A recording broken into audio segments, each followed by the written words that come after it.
Thank you and welcome back to the second segment of the show for today. We're talking to Pastor KWalker, ministers Waller and Brown, in reference to their abilities to overcome negative attitudes and conditions. And let us start with you, Minister Waller, and give our audience some information in reference to your book and how you came to write that book and some of the experiences dealing with the book. And of course, Ms. Brown will do the same, and then we'll have Pastor Walker to sort of summarize that aspect of it, and then we'll be through with this second segment. All right. What happened with me with this book, when it came out, it was as a result of me overcoming the lifestyle that so many people are caught up into, and that is the street life. The street life is a trap that I didn't fall in, I didn't walk in, I ran into it because it was so attractive. And it's amazing of the things that a person can see and could desire it, such as I did as a little boy playing out in the yard with my basketball, just as innocent as I could be. And I saw guys standing on the corner, and they looked like they was enjoying themselves. They were styling, they were profiling, they was laughing, they was celebrating what they were doing. But they had no clue that there was a young boy watching them that happened to be me. And no matter what I was doing in the yard, I continued to watch them, and I was playing with my ball. I continued to watch them, and I got better with my basketball. And I became so good with the basketball that I thought maybe that's what I would pursue. Little did I know the power that I saw with what they were doing was more stronger than the basketball I had in my hand. And so the game fell in my hand, and I would say that because it's a trap. And I ended up taking over the community during my era, and people started to follow me, and they all ran into the ditch as I did.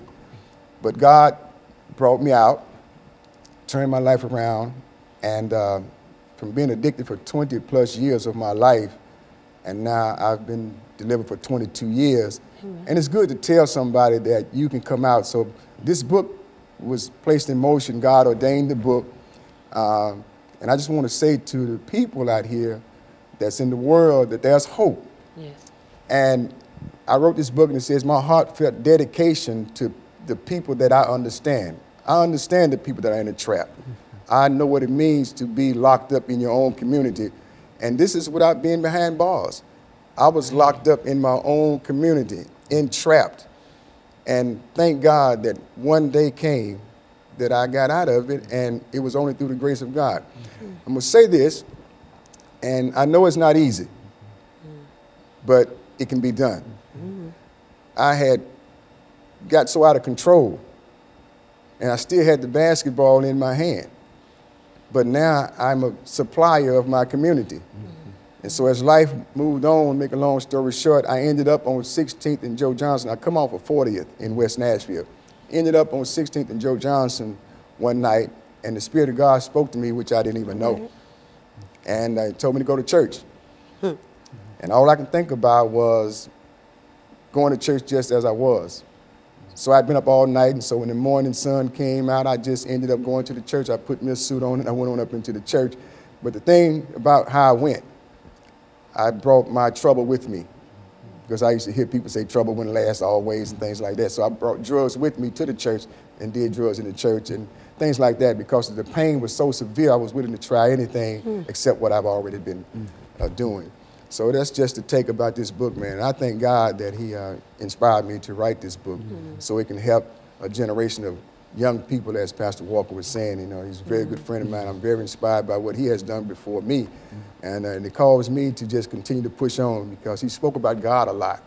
And I knew then, I said, now here's a man that speaks about God no matter who's around. Right. And I was inspired by that, because when I was on drugs, I used to do drugs everywhere I went. I mean, that's just the way, it was a way of life. I did it every day. I was addicted. It had control of my life. That's why they call it a controlled substance, because it will control your life, or at least that's what it did for me. Okay, Ms. Brown. Yes. Minister Brown. Thank you, Dr. Haney. I too, I wrote my book for therapeutic reasons.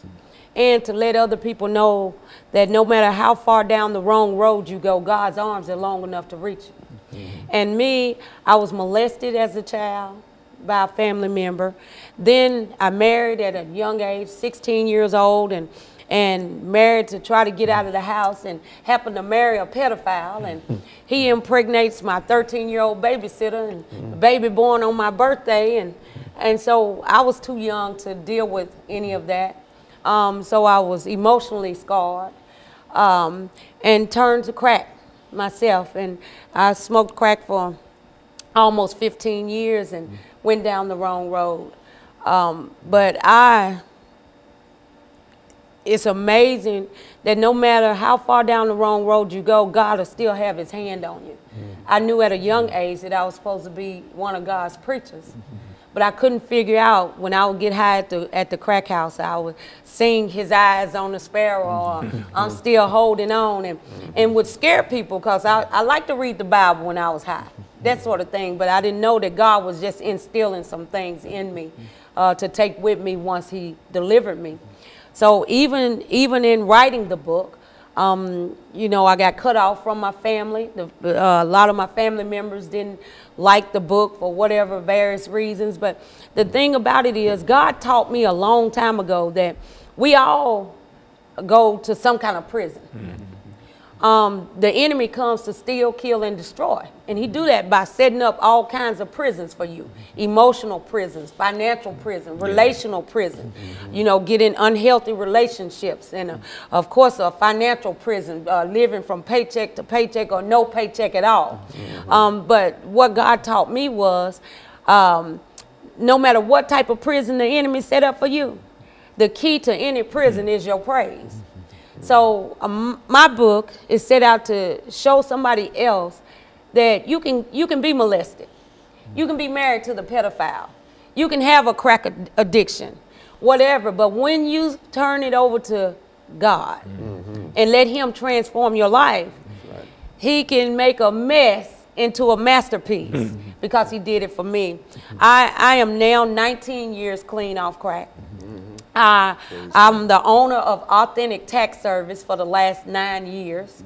And as well as I've been the paralegal for the same district attorney that sent me to prison on and off for the last 12 or 13 years. So, you know, God can turn a thing around. And you've got a story. Right. And I certainly appreciate the three of you with that. And so what we're going to do, we're going to take this second commercial break, and then we'll come back and we'll have Pastor Walker to make some statements, and we'll go back and use this last 10 minutes to talk about things that you think that might help our audience to